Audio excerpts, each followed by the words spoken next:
Welcome back to Behind the Scenes, the podcast where we crack open what it really takes to build Web3 infrastructure. Today, I'm joined again by Altius Labs CTO Anit Chakraborty, and we are doing something a little different, war stories. So kind of a debate. We'll dive into lessons from Anit's 2-decade journey through high-frequency trading and large-scale distribution systems, and now blockchain execution. So let's go. 15 minutes starts now. Let's start with your time building high-frequency trading infrastructure, Anit.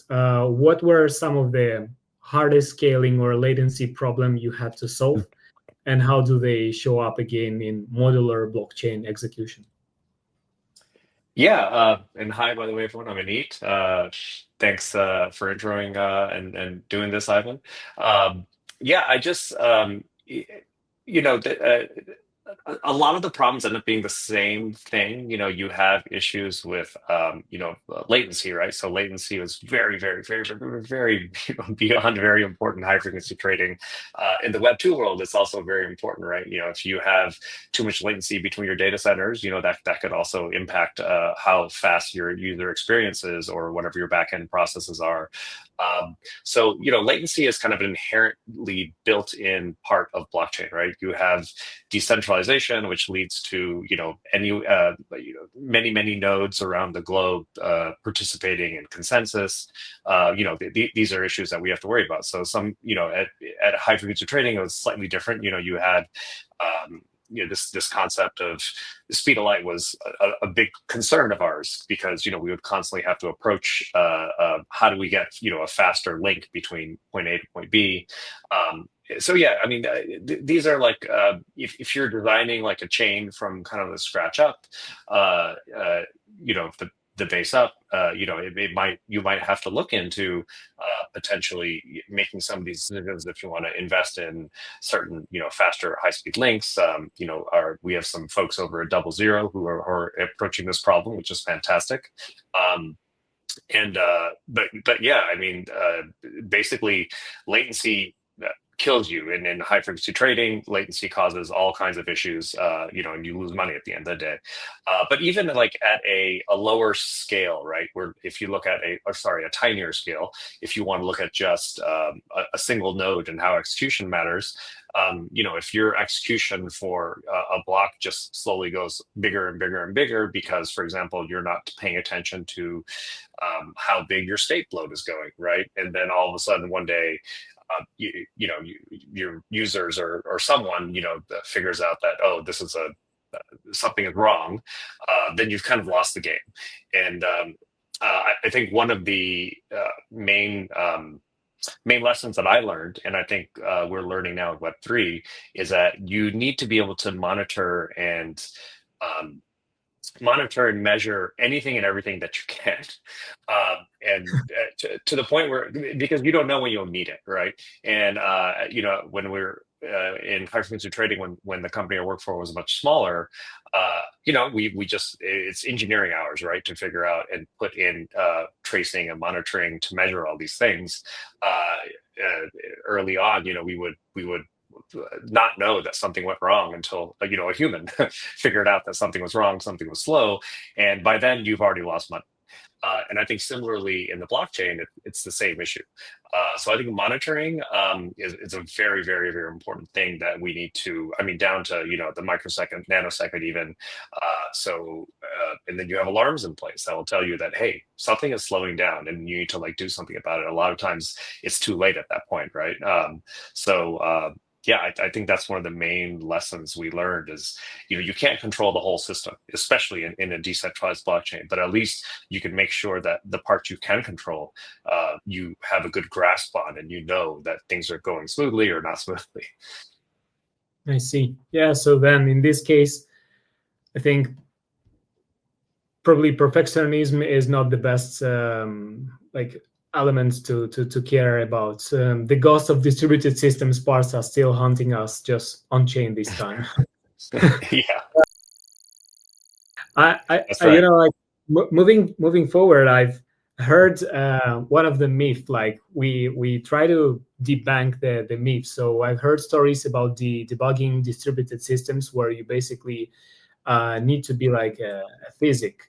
What's one of the craziest debugging moments you had, and did it teach you something you still use today?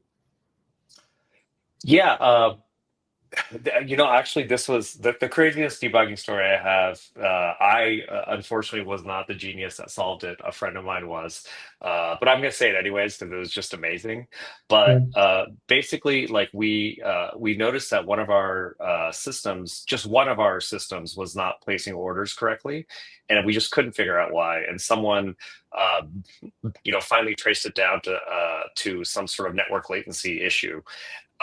And what ended up happening was that uh, literally there was like some sort of timer inside the networking stack, inside the computer, inside the operating system, uh, that was a 32-bit integer, unsigned integer, which means, and it was a millisecond timer, and it turns out that 2 to the 32nd milliseconds, 32 milliseconds is Oh about my 50 days, roughly 50 days.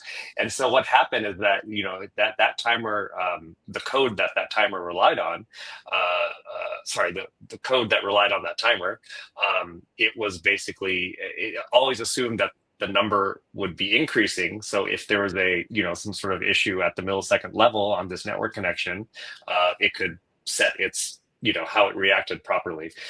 So it turns out this genius engineer actually was, he looked at it just clicked. He's like, huh, I wonder if this is a 32-bit integer. And then he looked at the time the machine was up, and the machine had just crossed the 50-day mark. And so that is literally what happened, is that integer went all the way to 2 to the 32nd, back down to 0. And that screwed up everything because everything was just stuck thinking it was at, anyways. That was the most amazing horror story that I remember. I've debugged my share of also, distributed system stuff. That's kind of what the area I worked in the most. But I mean, there was just so many. Anytime time was a problem, time syncing between different things. A lot of times you don't realize that. You don't realize that for whatever reason, one host in a data center of thousands of machines all of a sudden has a different time, and then all of a sudden your time is just all over the place. But everything is it's supposed to work together based on time. So, we had all these systems in place, again, monitoring, right? We had all these systems in place to make sure that time stayed the same everywhere. Multiple ways, redundant ways of making sure your time is correct. But yeah, there's just so many of these little things where you just had no idea, and you would have to figure out that this one machine was causing a problem, and then figure out that one machine, why was it causing a problem.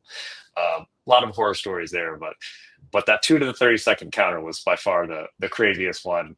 We still talk about it like over beers when we meet up like 20 years later. Anyways, yeah.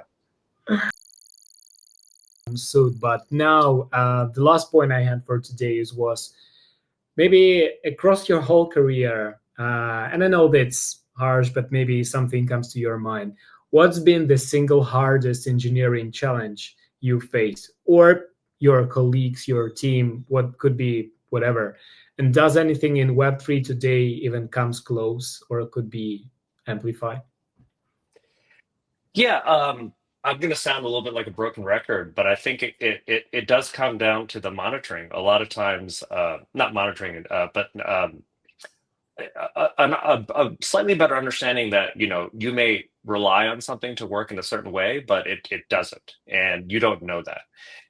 So a Ethereum execution client, for example, Ref, like it's a complicated piece of technology. I mean, so is Geth, Aragon, all these different clients, right? Um, and I'm not singling out any single one. I'm just saying in general, these things are complicated, and it could be something upstream, downstream, something adjacent to what you're working on. For example, you may work on something and end up optimizing it, and you do your testing on that one little thing you did, and oh my gosh, it's 100 times faster. and then yet you put it into production and nothing changes, or maybe even gets slower. I mean, who knows, right? So I think there's this appreciation. At least it certainly was true in high frequency trading, where the best way I can put it is every nanosecond mattered, right? So if there was ever an uptick, a slowdown of a nanosecond in any part of the system, which it's a hugely complicated system. There's networks involved. There's obviously very, very, very fast network switches involved. On those switches, you have to monitor if you have queuing to figure out like, oh, this packet is a little bit delayed because the network switch got a little bit overloaded. How do you monitor all that to make sure that your tick to trade, as I mentioned, like literally one end to the other end, is fully monitored to make sure that just because you change one thing, it may not solve the problem. You have to look at all the parts of the system. So I think systems engineering, distributed systems engineering, the main mantra, I think, is just holistic. You have to look at the whole problem and not just your little slice of the world. Otherwise, I don't think the end result is going to be what you want, which is a highly fast, decentralized blockchain. And I think that applies not only to developer-related matters, but overall. That's a good takeaway, and thank you. I think that's life, right? Yeah, that's life. Thank you for that takeaway. I think there is something poetic about solving 20 years old problems again, just this time in cryptography and blockchain space in the mix, maybe. So that's it. We are coming to an end, and I think again we are on time. 15 minutes still last. So if you are a builder, the more elegant the system looks from the outside, the more war stories are buried underneath, and that's what we've heard today from Anit. That's why we are building Altius, the real engineering principles, not just the white paper. So if you like that, hit the button up. Please subscribe and follow us at Altius Labs for more from the edge of the execution. And if you are a builder, engineer who solves hard problems, you know where to find us. See you in the next one.